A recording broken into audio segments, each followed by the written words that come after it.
So I didn't have very much time to prepare a speech because, as we all know, I made the event 2 days ago, and I made the speech this morning.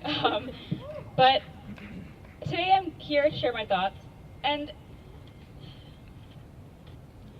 when I first came to Vanderbilt, I was in awe of the kindness that I received from every faculty member, student, and school official.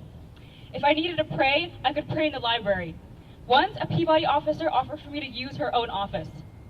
Needless to say, I was in shock when I read the article.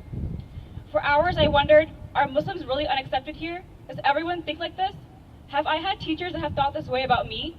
But what I realized looking back is that my peers have always supported me.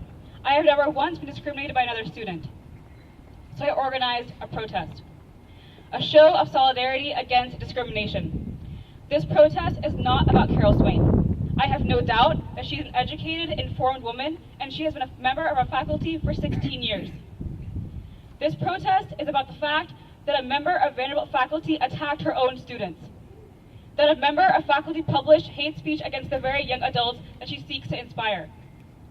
Today, I stand here and I look at the hundreds of you, hundreds of students that have organized in a single day to stand up to Carol Swain and any other student or faculty member that shares her belief, to say that we, as a student body, have zero tolerance for bigotry and discrimination.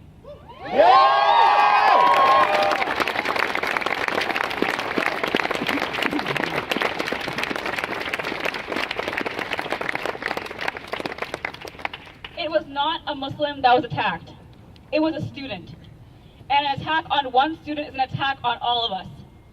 To say that one student is not compatible with Western civilization is to say that the Vanderbilt student body is not compatible with Western civilization.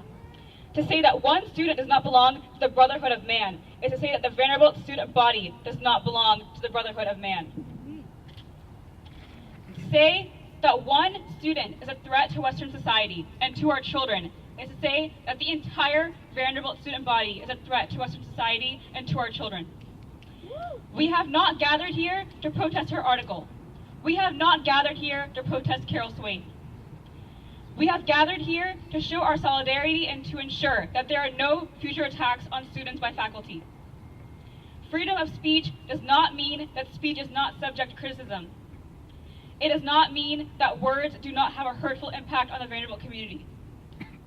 We, as students of this university, demand a strong response from school officials condemning the hate speech of Carol Swain. If our university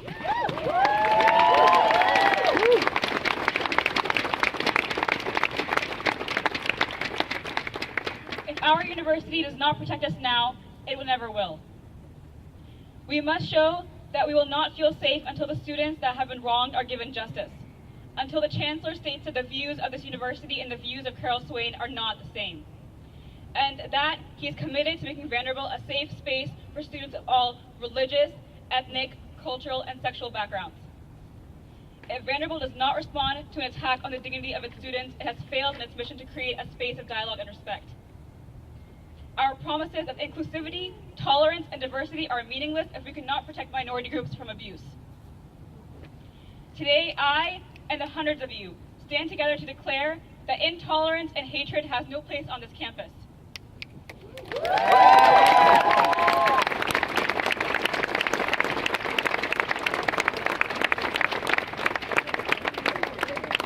We stand united in our commitment to equality.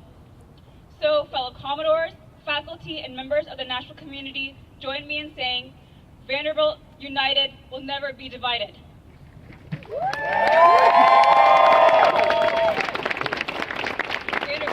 United will never be divided. Vanderbilt united will never be divided. Vanderbilt united will never be divided. Vanderbilt united will never be divided. Vanderbilt united will never be divided. Vanderbilt united will never be divided. Vanderbilt united will never be divided. Vanderbilt united.